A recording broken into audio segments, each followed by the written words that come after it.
নমস্কার, সর্ববিষয় জ্যোতিষ অনুষ্ঠানে আপনাদের সকলকে স্বাগত। আপনাদের সঙ্গে রয়েছি আমি বৃষ্টি। সর্ববিষয় জ্যোতিষ অনুষ্ঠান এবং অবশ্যই আপনাদের ভীষণ পছন্দের অ্যাপ মাই সোলমেট।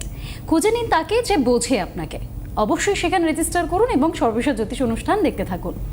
সর্ববিষয় জ্যোতিষ অনুষ্ঠান এবার থেকে আপনারা ইউটিউবেও দেখতে পাবেন। আপনার হাতে যে মুঠো ফোনটি রয়েছে সেখানে গিয়ে একদম ইউটিউব অপশনে ক্লিক করলেই সিটিভিএন একেডি প্লাসকে সার্চ করুন। তারপর সেখানে এই মুহূর্তে সর্ববিষয় জ্যোতিষ অনুষ্ঠান লাইভ স্ট্রিম দেখতে পাবেন। এছাড়াও পুরো অনুষ্ঠানটা হয়ে যাওয়ার পর আমরা সেটাকে ভিডিও আকারে আপনাদের জন্য দিয়ে রাখবো। আর তার জন্য আপনাকে সাবস্ক্রাইব করতে হবে, যাতে অনুষ্ঠানটি পোস্ট হওয়ার সাথে সাথে সবার ফার্স্ট নোটিফিকেশন পৌঁছয় আপনার কাছে। এবার আমরা আলোচনায় ফিরি। আমি আজকে প্রত্যেক দিনের মতো দাদা যেটা বলতে থাকেন আমি শুধুই সেটাই শুনতে থাকি। আজকেও তাই করব। সরাসরি দাদার কাছে যাব। প্রত্যেক দিনের মতো আজকেও আমাদের সঙ্গে তিনিই রয়েছেন এই অনুষ্ঠানটি যার সংখ্যাতত্ত্ববিদ এবং জ্যোতিষ কৌশিক ডি কাশ্যপ। দাদা অনেক স্বাগত। নমস্কার, সকলকে আমার আন্তরিক প্রীতি, শুভেচ্ছা, অভিনন্দন, বড়দের আমার শ্রদ্ধা এবং প্রণাম জানিয়ে আজকের অনুষ্ঠান শুরু করছি। আজকে গুড ফ্রাইডে, তাই না? যীশু খ্রিস্টের সেই দিন, ক্রুসিফাইড হওয়ার দিন। সুতরাং তার চরণে শ্রদ্ধা নিবেদন করে আজকের অনুষ্ঠান শুরু করি। সেটা তো একটা দিন, তাকে যেদিন ক্রুসিফাইড করা হয়েছিল, ঠিক আছে, 25শে ডিসেম্বর তার জন্ম হয়েছিল।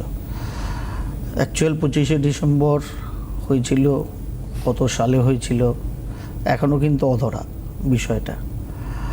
বিজ্ঞানের হাত ধরেও সেটাকে ঠিক খুঁজে পাওয়া যাচ্ছে না। যাই হোক, তবুও আজকে একটি এমন দিন যেখানে আলটিমেট পরিণতি কিন্তু সেটাকেও গুড বলা হয়। তার কারণ জনমানুষের কল্যাণের জন্য তিনি তার প্রাণ নিবেদন করেছিলেন, যার ফলে সেটা গুড। তাকে প্রচার করতে হয়নি আমি এই ভালো করছি, আমি এই ভালো করছি, আমি এই ভালো করলাম। ভাগ্যিস তখন ভোট ছিল না। আর ভোট ছিল না তো অবশ্যই, তার সঙ্গে বর্তমান যুগে মিডিয়া কিংবা প্রচার মাধ্যম যে কোনো, এবং তার সঙ্গে সঙ্গে বড় ভোট ম্যানেজমেন্ট কর্পোরেটগুলো ছিল না। তাহলে প্রভু যিশুর কী অবস্থা হতো সেটা আমি মাঝে মধ্যে ভেবে ভেবে শিহরিত হচ্ছিলাম আর কি। এরকম একটা অদ্ভুত ভাবনা আজকে সকাল থেকেই মাথায় আসছিল, যদি এমন হতো আর কি, এরকম। যাই হোক, ভাগ্যিস সেটা ছিল না। তাই উনি সঠিক দিশায় মানুষকে দিশান্বিত করতে পেরেছিলেন। আমাদের ব্যক্তিগত জীবনের স্বার্থে আমরা যে জ্যোতিষশাস্ত্র এবং সংখ্যাতত্ত্বকে ব্যবহার করি, তাকে দিয়েই আমরা আমাদের জীবনের গতিপথ নির্ণয় করার চেষ্টা করি। এবার চেষ্টাটা কতটা ফলপ্রসূ হয় সেটা নির্ভর করে দুটো জিনিসের ওপর। একটা হচ্ছে জ্যোতিষশাস্ত্র এবং সংখ্যাতত্ত্বের মাধ্যমে কতটা সঠিক দিশা আপনি আমি গ্রহণ করতে পারছি, এটা নাম্বার ওয়ান। নাম্বার টু হচ্ছে আমার আপনার কর্মপন্থা সেই দিশায় কতটা যথাযথভাবে আপনি আমি পালন করতে পারছি। এই দুটো যদি যথাযথ হয়, সঠিক হয়, তাহলে আপনার আমার জীবনের সফলতা কিংবা সার্থকতা অবশ্যম্ভাবী আসবে। জ্যোতিষশাস্ত্র মতে দেখুন, গতদিনই আমরা এই সবেমাত্র গতকাল শনি মঙ্গলদেব একত্রিত হয়েছেন। শনি রবি তো ছিলেনই মীন রাশির ঘরে। সেই ঘটনা প্রবাহ নিয়ে গত মঙ্গলবার দিন যখন আমরা অনুষ্ঠান করে গিয়েছিলাম, তখন বলতে গিয়েই বলেছিলাম যে ভারতবর্ষের সাপেক্ষে অন্তত পক্ষে কোন জোনগুলো কিন্তু আগামী প্রায় মাস দেড়েকের জন্য খুব খুব খুব বেশি সতর্কতা বহন করছে এবং বলা যায় যে সেন্সিটিভ এক কথায়। সেখানে বলতে গিয়ে উত্তর পশ্চিম এবং উত্তর পূর্ববোধ এবং তার সঙ্গে পূর্ব উত্তর। তা 2 তারিখ মঙ্গলদেব মীন রাশিতে ঢোকার আগেই আমার রাজ্য থেকেই অদ্ভুত একটা ব্যাপার ঘটে গেল সুদূর মালদহের মোথাবাড়িতে। বিষয় হচ্ছে, দেখুন, যেহেতু জুডিশিয়াল অফিসার কিংবা যারা জজেস আছেন তাদের ক্ষেত্রে ঘটনাটা ঘটল, সঙ্গে সঙ্গে স্বতঃপ্রণোদিত হয়ে আমাদের মহামান্য হাইকোর্টের প্রধান বিচারপতি এবং মাননীয় সুপ্রিম কোর্টের প্রধান বিচারপতি এবং তার সঙ্গে সহযোগীরা এই ব্যাপারে পরপর পদক্ষেপ নানা রকম পদক্ষেপ গ্রহণ করতে থাকলেন। আমরা সেটা আজকে তো জানি, নতুন করে বলার কিছু নেই। সকলেই মোটামুটি যারা ভান্ডার আর ভাতার বাইরে আছি তারা মোটামুটি চোখ খোলা মানুষ, তারা মোটামুটি এই খবরগুলো রাখি, কারণ হাতে মুঠো ফোন তো আছেই, টিভির পর্দায় চোখ নাই রাখতে পারি, খবরের কাগজে চোখ নাই রাখতে পারি, এগুলো শুনেছি জেনেছি এবং সারা ভারতের খবর হয়ে গেছে। কারণ আমরা এখন পশ্চিমবঙ্গ থেকে দাঁড়িয়ে যা যা খবর করি মোটামুটি ভারতের খবর হয়, সারা ভারতকেই দৃষ্টি ফেলতে হয়। আমরা এত বড় প্লেয়ার হয়ে গেছি এখন, মানে মেসি রোনাল্ডো সব একসাথে এখন পশ্চিমবঙ্গের টিমে আছে, এরকম খেলা পশ্চিমবঙ্গের অধিবাসীরা খেলে। যাই হোক, তা বিচারালয়ের বিচারপতিদের যেহেতু হেনস্থা, এবং এই হেনস্থাটা নর্মাল হেনস্থা নয়, কোন পর্যায়ে পৌঁছেছি আমরা সেটাও ভাববার সময় অনেক দিন আগেই এসেছিল, এখনও না ভাবলে জানি না কি হবে আমাদের। সেখানে বিচারালয় নয় হস্তক্ষেপ করলেন, পরপর তাদের পদক্ষেপগুলো দেখা যাচ্ছে হস্তক্ষেপের পরে। কিন্তু আমি ভাবছিলাম যদি বৃষ্টি বা কৌশিক কাশ্যপের বা আপনার আমার মতো ছাপোষা সাধারণ মানুষ কোনো রকম পরিবেশের শিকার আমরা হই, তাহলে কি মাননীয় হাইকোর্ট কিংবা সুপ্রিম কোর্ট ঠিক এরকমভাবেই জাগরুক হবেন? এটা আমি ভাবছিলাম। এখন তো ভোটের বিষয়, সুপ্রিম কোর্টের আন্ডারে বিষয়টা চলছে, নির্বাচন কমিশনেরও এখতিয়ারের বাইরে এই যে বিষয়টা এখন ঘটছে প্র্যাকটিক্যালি, সেখানে নির্বাচন কমিশনেরও কিছু করার নেই, যার ফলে তারা স্বতঃপ্রণোদিত হয়ে একদম জেগে উঠেছেন বলা যায়। কিন্তু যখন সাধারণ মানুষ, তার কারণে এর আগেও পশ্চিমবঙ্গে নানা রকম ঘটনাবলী ঘটেছে, তখন তো এরকম আমরা হস্তক্ষেপ খুব একটা দেখিনি হাইকোর্ট বা সুপ্রিম কোর্টের, আমরা সব সহ্য করেছি। মানুষ এই জাতীয় সড়কেই ঘন্টার পর ঘন্টা দাঁড়িয়ে থেকেছে, অন্তঃসত্ত্বা মহিলার তার অবস্থা খারাপ হয়ে গেছে, সবই তো আমরা দেখে আসছি গত কয়েক বছর ধরে, তাই না? সেটা বিভিন্ন প্রেক্ষাপটে। এবার বিষয় হচ্ছে এইগুলো কিন্তু পশ্চিমবঙ্গের হাড়ে মজ্জায় ঢুকে গেছে, এবং যখনই গ্রহরা এমন কিছু ইন্ডিকেশন দেয় যেখানে ইস্টার্ন নর্থ পার্ট খুব সেন্সিটিভ, প্র্যাকটিক্যালি জ্যোতিষশাস্ত্রী হিসেবে আমার ভয় তখন লাগে। অন্যান্য কারণ আমরা যতই গ্রহ মানি আর না মানি, যখন সার্বিকভাবে গ্রহ কোনো পরিবেশ পরিস্থিতির ওপর প্রভাব বিস্তার করে, কোনো অঞ্চলে প্রভাব বিস্তার করে, তাকে ইগনোর করার ক্ষমতা আমাদের নেই। একমাত্র তাকে আটকানোর ক্ষমতা আমার আপনার আছে, ব্যক্তিগতভাবে নেই, সামগ্রিকভাবে আছে। যদি আমরা সচেতন হই, সতর্ক হই, সাবধানী হই, তাহলে গ্রহদের যে ওভারঅল ইম্প্যাক্ট, যে কোনোভাবে যে নেগেটিভটা আসতে চলেছে আমাদের পরিবেশ পরিস্থিতির ওপরে, সেটাকে আমরা বহুলাংশে হয়তো রোধ করতে পারি। ওটা হবেই না হয়তো, সেরকম ক্ষমতা আমার আপনার সম্মিলিতভাবেও নেই, কিন্তু বহুলাংশে রোধ করতে পারি। যেরকম প্রাকৃতিক দুর্যোগের ক্ষেত্রে করা হয়, যে প্রাকৃতিক দুর্যোগকে তো আটকানো যায় না, কিন্তু জনমানসের হানি কিংবা গবাদি পশুর হানি, এইগুলো বহুলাংশে কিন্তু কমিয়ে দেওয়া যায় প্রোঅ্যাক্টিভ অ্যাকশনের মাধ্যমে। যে এই গতিবেগে ঝড় উঠবে, এই গতিবেগে ঘূর্ণিঝড় আসছে বা সাইক্লোনিক ওয়েদার তৈরি হবে, এই অংশে মোটামুটি এফেক্ট হবে, এইখানে তার ল্যান্ডফল হবে, এইগুলো যখনই আধুনিক যুগে বিজ্ঞানের হাত ধরে জানা যায়, জ্যোতিষশাস্ত্রের হাত ধরে, স্যাটেলাইট তো জিনিসটা তৈরি হবে তবে বলবে, তার আগে তো বলবে না। কিন্তু জ্যোতিষশাস্ত্র গ্রহ নক্ষত্রের যে চলাচল, তার অঙ্ককোষে বহুত আগের থেকেই বলে দেয় এই অঞ্চলে এরকম ধরনের ঘটনাবলী ঘটার একটা ইন্ডিকেশান হয়তো বা আসছে, কারণ জ্যোতিষশাস্ত্রের হাতে স্যাটেলাইট নেই। আমাদের হাতে 12টা ঘর, 27টা নক্ষত্র আর 9টা গ্রহ আছে, এবং তার সঙ্গেও আরও কিছু ছোট গ্রহ আছে। তার মাধ্যমেই বলার চেষ্টা জ্যোতিষশাস্ত্রীরা করেন, যুগ যুগ ধরে করে আসছেন, আজও করে।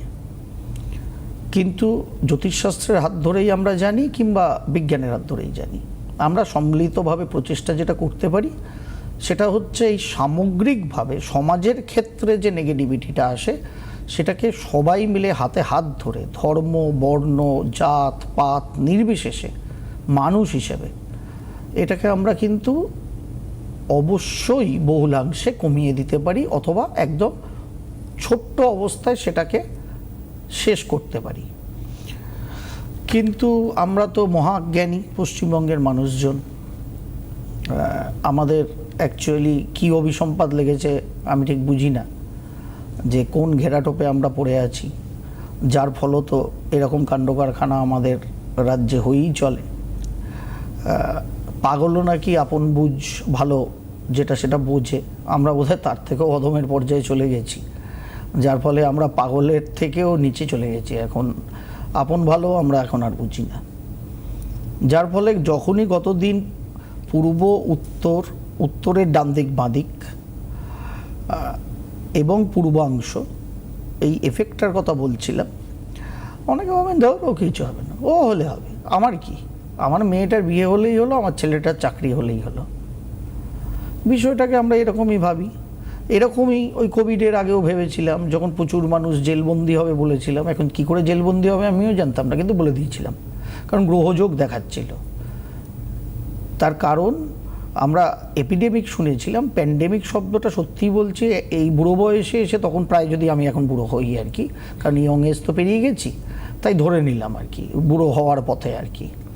তাই মধ্য বয়সে এসে অন্তত এই প্যান্ডেমিক শব্দটা কখনো হয়তো পড়েছিলাম অভিধানে, মনেও ছিল না, কারণ মনে থাকার কথাও না, ইউজই হতো না। আমরা এপিডেমিক অবধি শুনেছিলাম, তা প্যান্ডেমিক শুনলাম, মানুষ গৃহবন্দী হলো, জেলবন্দি হওয়ার মতোই হলো।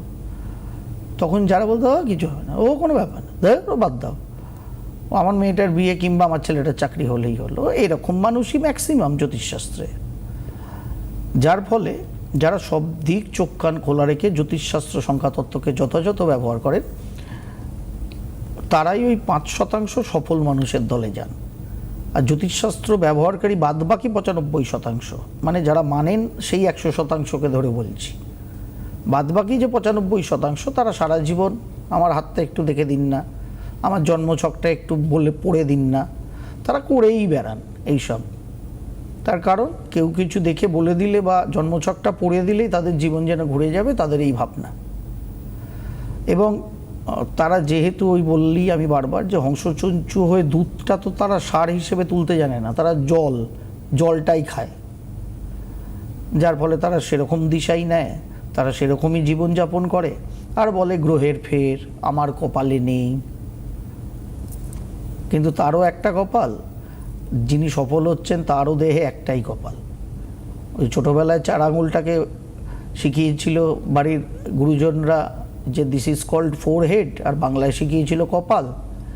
যে সফল মানুষ তারও আছে, যে সফল হলো না তারও আছে, ওই একটাই কপাল আছে, ভ্রুর ওপরে আর মূল মাথার নিচে।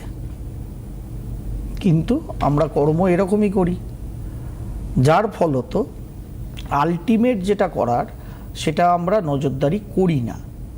আর পরিবেশ পরিস্থিতি যা তৈরি হয়ে গেছে গতকাল থেকে,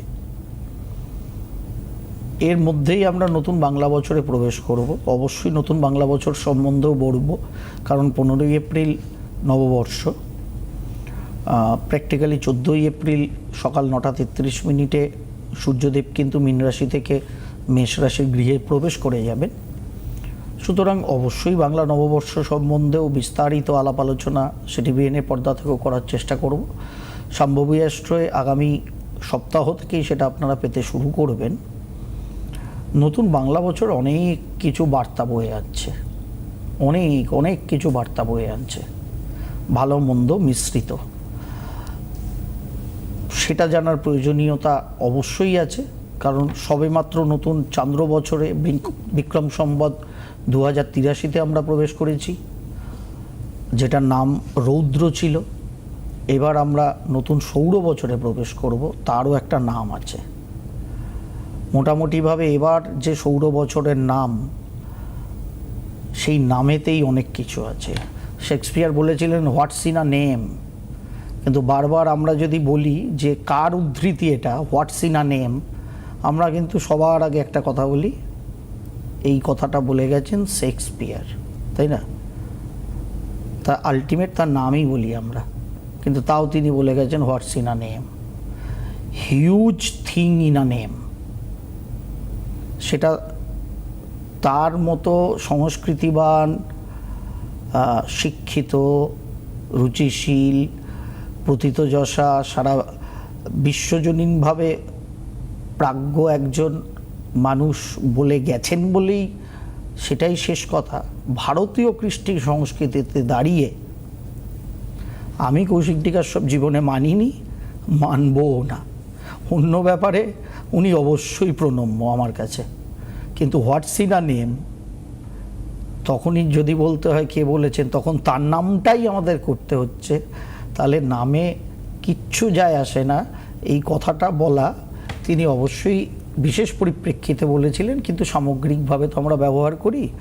নামে অনেক কিছু যায় আসে, অনেক অনেক কিছু যায় আসে, এবং যায় আসে বলেই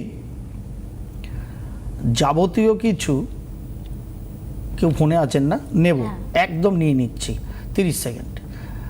নামে অনেক কিছু যায় আসে বলেই দীর্ঘদিন ধরে, সেই বোধহয় গুজরাট থেকে প্রশান্ত কিশোর শুরু করেছিলেন নরেন্দ্র মোদীকে স্পেশাল গাইড করা,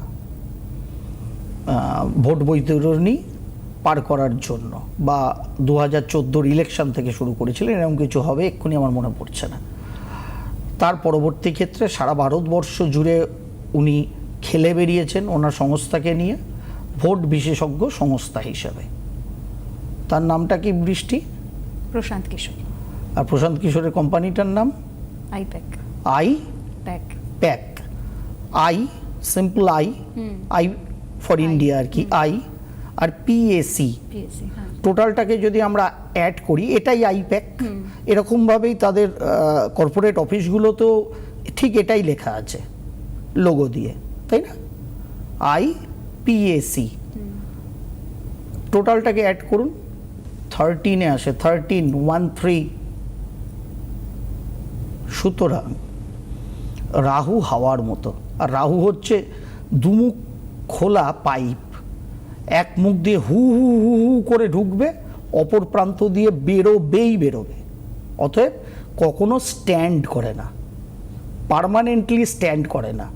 কিন্তু যেহেতু ভোট কুশলী, রাহু হচ্ছে অন্যতম সেরা ব্যুরোক্রেসির সেরা প্ল্যানেট, যার ফলে ভোট কুশলী হিসেবে আইপ্যাক প্রশান্ত কিশোর বা তার সহযোগীদের হাত ধরে প্রচুর মানুষকে ক্ষমতায় একাধিকবার এনেছেন, আবার অনেককে আনতেও পারেননি, দুটোই হয়, ওটা কোনো ফ্যাক্টর না।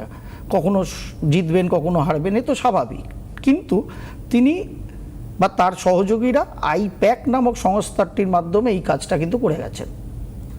কিন্তু তার সরে যাওয়ার পর থেকে আইপ্যাক তো আইপ্যাকই আছে, কিন্তু এই নাম্বার 13 দলটা আলটিমেট 4 সংখ্যা আইপ্যাক পড়েছে মহা বিপদে। গত বেশ কয়েক বছর ধরেই পড়েছে, কিন্তু 2026 আসার পর থেকে মোটামুটিভাবে ঝড় উঠেছে আইপ্যাকের ওপর। তার কারণ বছরটা 2026, 1 সংখ্যার বছর, 4 একেরই শ্যাডো, কিন্তু 4 আলটিমেট ফিনিশ হয় একেই, কারণ যেহেতু শ্যাডো মূলে গিয়েই ফিনিশ হয়, তবে শ্যাডোটা অফ হয়, যার ফলে আইপ্যাক যাবতীয় ঝড় কিন্তু 2026-এই আইপ্যাকের ওপর ওঠা শুরু হয়েছে। এই ঝড় সহজে থামার নয়। আর যেহেতু আলটিমেট 13 নাম্বার 4, যার আলটিমেট মানে চিরকালীনভাবে সাস্টেন করার মতো নিউমেরিক্যাল ভাইব্রেশন আইপ্যাক নামের মধ্যে নেই, সেটারই ফলশ্রুতিতে এটা কিন্তু হচ্ছে। কিন্তু কুশলী, ভোট কুশলী হিসেবে তাদের পারফরমেন্স ভালো, কখনো মন্দ হয়েছে, কখনো ভালো হয়েছে, ভালোটাই বেশি হয়েছে। এবার সেখানে অনেক প্রশ্ন আপনার আমার থাকতেই পারে, যে সেখানে যথাযথ ব্যাপার হচ্ছে, যথাযথ বিষয় রাহুর মধ্যে কখনো সাধারণভাবে থাকে না। সেই রাহু যদি বৃহস্পতি যুক্ত বা বৃহস্পতির ক্ষেত্রে বসে না থাকে, রাহু এবং কেতু মানে ষড়বাহু একমাত্র রাক্ষস যারা বুঝতে পেরেছিলেন দেবতারা অমৃত নিয়ে পালিয়ে গেছেন। সুতরাং কেমোফ্লেজ করে চন্দ্রকে সূর্যকে সাইড করে তারা কিন্তু বসে পড়েছিলেন অমৃত পান করার জন্য। সুতরাং রাহু কেতু থাকবে, সেখানে কেমোফ্লেজ হবে না। সোজা সাপটা কাজ রাহু কেতু করে না, যার ফলে তারাও করেনি কুশলী হিসাবে, যার ফলে এখন সব ওই লোড আসছে। কারণ ব্যালেন্স শিটেতে এইগুলো অ্যাকচুয়ালি তাদের লোড, এবার সেইগুলো তো আসবেই, সব পরপর ঘাড়ে আসছে। ফোনে কেউ আছে, এরপরে উনি ষড়বাহু হয়ে আমাদের ঘাড়ে চাপবেন, আমরা নিয়ে নিই। একদম, অনেকক্ষণ ধরে অপেক্ষা করছেন আমাদের সঙ্গে। ভেরি সরি, বলুন। আসলে জ্যোতিষশাস্ত্র সম্বন্ধে কিছু কথা বলতে গেলে পার্সোনাল কথা আমার মাথায় থাকে না, বলুন। হ্যাঁ বলছি স্যার, আমার ওই ছেলের ব্যাপারে একটু জানতে চাইছি। বলে ফেলুন, ছেলের নাম, কোথা থেকে বলছেন? দুর্গাপুর থেকে বলছি, স্বপ্নদীপ চক্রবর্তী। বলে ফেলুন। Date of birth? Date of birth 30/8/2002। 30/8/2002। 8:12 AM। কটা 12? 8:12 সকাল। 5:12 AM, দুর্গাপুর। 8:12 এই 8:12। 8:12। হ্যাঁ হ্যাঁ, দুর্গাপুর। কি বার ছিল? শুক্রবার। দুর্গাপুর শুক্রবার ছিল। 30/8/2002 শুক্রবার, কন্যা লগ্ন, বৃষ রাশি। ফ্যাবিউলাস। বলুন, কি করছে ছেলে এখন? ডেট অফ বার্থ পাক্কা ইকোনমিস্টের মতো। কি করছে ছেলে? এমটেক করছে এখন। এমটেক করছে, ভেরি গুড। কি নিয়ে, সাবজেক্ট কি? সাবজেক্ট হচ্ছে পাওয়ার ইলেকট্রনিক্স। পাওয়ার ইলেকট্রনিক্স, আচ্ছা বেশ। তাহলে কি চিপ বানাতে বলুন ভালো করে, খুব ভালো সাবজেক্ট, ভালো করে পড়াশোনা করতে বলুন। কোথায় করছে? এনআইটি তিরুচিরাপল্লী। ত্রিচিতে করছে, বেশ। বলুন কি জানার আছে বলুন। জন্মছক? ছেলেটা হ্যাঁ বলুন। চাকরি বাকরির ব্যাপারে একটু জানতে। চাকরি বাকরি নিয়ে অত চিন্তিত হওয়ার এখানে কিছু নেই। লগ্নে বুধ শুক্র একত্রিতভাবে বসে আছে, ভদ্রক মহাপুরুষ যোগ করে বুধ বসে আছে, শনি দশমে ষষ্ঠপতি বসে আছে। ভালো করে পড়াশোনা করতে বলুন। এটা কোন ইয়ার চলছে? এটা ফার্স্ট ইয়ার চলছে। ফার্স্ট ইয়ার, তার মানে এবার ফার্স্ট ইয়ার শেষ হবে এই বছর, হ্যাঁ মানে নেক্সট ইয়ার গিয়ে আলটিমেট শেষ হবে, তাই তো? হ্যাঁ হ্যাঁ হ্যাঁ নেক্সট ইয়ার মে জুনে গিয়ে শেষ হবে। হ্যাঁ। ঠিক আছে, করতে বলুন। একদম সুন্দর করে চাকরি বাকরি পেয়ে যাবে, কিচ্ছু চিন্তিত হওয়ার কিচ্ছু নেই। খালি পূর্ণ কাল সর্প দোষ আছে, ভাগ্যস্থানে চন্দ্র রাহুর গ্রহণ দোষ আছে। ঠিক আছে, এই জায়গাটা খালি একটু অবশ্যই ভাগ্যর বিড়ম্বনার মধ্যে ওকে ফেলবে। পারলে এই জায়গাটা একটু হালকা করে মেরামত করে নেওয়া, সঠিকভাবে ব্যাং অন টার্গেট থাকা, বাদবাকি কর্মের জন্য, রোজগারের জন্য এই হরোস্কোপ ফ্যান্টাস্টিক। একটুও স্যার চিন্তিত হবেন না, ছেলেকে এগিয়ে যেতে বলুন। খুব খুব খুব ভালো প্রাপ্তি আপনার ছেলের জন্য আগামী ভবিষ্যতে অপেক্ষা করছে, চিন্তিত হওয়ার কিচ্ছু নেই। ঠিক আছে, বেশ। আমাদের অনুষ্ঠানের সময়সীমাও আজকের মতো শেষ হয়েছে, আমাদেরকে এবার বিদায় নিতে হবে। আপনাদের সকলকে অনেক ধন্যবাদ। নমস্কার দাদা। নমস্কার।